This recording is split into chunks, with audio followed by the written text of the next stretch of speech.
لا الہ الا اللہ محمد رسول اللہ علیہ الصلاۃ اللہ۔ دوست اس لیے ہیں کہ دونوں مل کے بیڑی سگریٹ پیتے ہیں، دوست اس لیے ہیں کہ دونوں مل کے لڑکیوں کا پیچھا کرتے ہیں۔ دوستی آج ماں باپ اہم نہیں رہے،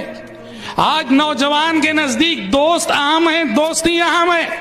جب کبھی ماں باپ کا حکم اور دوست کی ارمان ان دونوں میں ٹکراؤ ہو، آج کا نوجوان دوستوں کو ترجیح دیتا ہے، دوستی کو ترجیح دیتا ہے، ماں باپ کے احکامات اور ان کے اوامر کو ٹھکرانے میں اسے ذرا تأمل نہیں ہوتا۔ یاد رکھیے میرے نوجوان ساتھیوں، وہ دوست جو آپ کو کلبوں کی طرف لے جاتا ہے، وہ دوست جو آپ کو نمازوں سے غافل کرتا ہے، وہ دوست جس کے ساتھ بیٹھ کے آپ گانے سنا کرتے ہیں،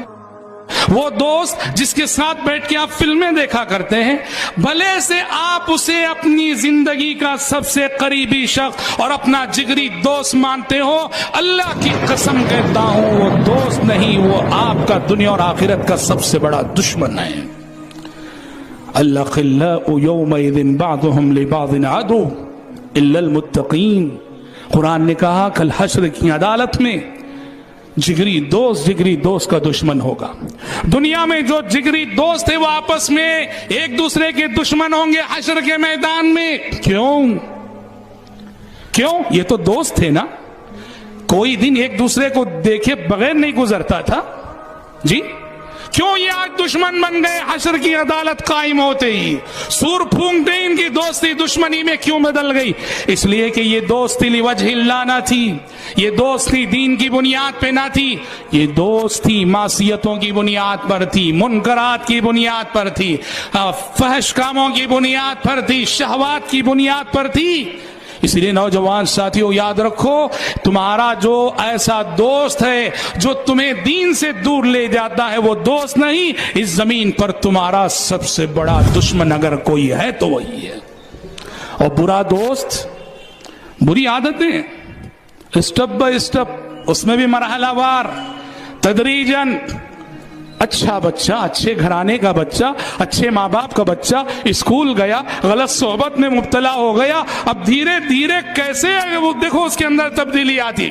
پہلے بیڑی کیا چیزیں نہیں جانتا تھا، اب بیڑی پینے لگتا ہے، پھر ذرا ترقی کر کے بیڑی کی جگہ سگریٹ آ جاتی ہے، پھر ذرا ترقی کر کے سگریٹ سے بھی آگے بڑھ کر پارٹیوں میں شراب آتی ہے، شراب کے دسترخوانوں پہ بیٹھتا ہے، فرینڈ سرکل کہیں ناراض نہ ہو جائے، وہ 10 گھونٹ پیتے ہیں تو یہ 1-2 گھونٹ پی کے رکھتا ہے، اور پھر اور جب ترقی ہوتی ہے تو شراب سے آگے بڑھ کر معاملہ ڈرگز تک جا پہنچتا ہے، اور ڈرگز کی لت میں جب مبتلا ہوتا ہے،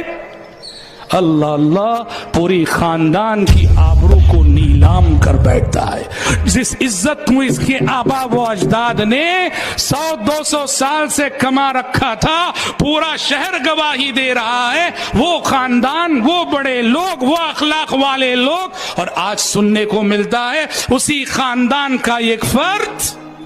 ڈرگز کی لت میں مبتلا ہو کر آج وہ کسی کا مرڈر کر رہا ہے، کسی کا ہاف مرڈر کر رہا ہے، کہیں چرا رہا ہے، کہیں پولیس کے ہاتھوں پکڑا جا رہا ہے، گرفتار ہو رہا ہے، کبھی میڈیا کی زینت بن رہا ہے چور کی حیثیت سے، کبھی اس کے سلسلے میں اخبارات میں منفی خبریں آ رہی ہیں۔ پوری خاندان کی عزت و آبرو کو نیلام کر بیٹھتا ہے۔ جس عزت و آبرو کو کمانے میں پوری 1 صدی آبا و اجداد نے صرف کی، اس عزت و آبرو کو چند لمحوں میں وہ برباد کر کے رکھ دیتا ہے۔